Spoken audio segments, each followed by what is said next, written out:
We knew this was coming. Yeah, and the bad news is that the big banks are going to be paying the lion's share of the billions it's going to take to replenish this fund, which was drained by these multiple regional bank failures. Let's take a look at what the proposal laid out by the FDIC calls for, that really the largest banks will take the biggest hits. Banks with more than $50 billion in assets will be on the hook to pay 95% of the fees. Again, the fund was drained by these recent spate of regional bank failures, but in particular, the so-called special assessment that the FDIC is placing on these banks now.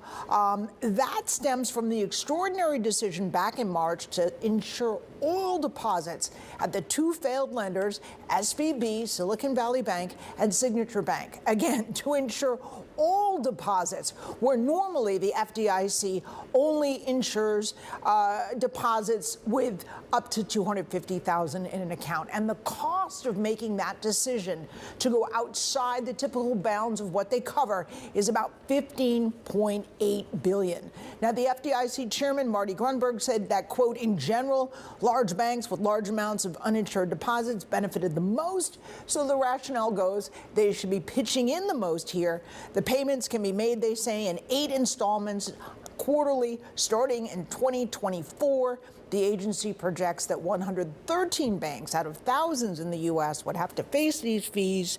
And again, they're staggering the deposits as a way to mitigate any liquidity concerns or claims of liquidity concerns. So what kind of political battle then lies ahead? Oh, it's going to get ugly, many say. There's no question the proposal immediately pours fire or fuel on the fire that's already been lit in Washington over the FDIC.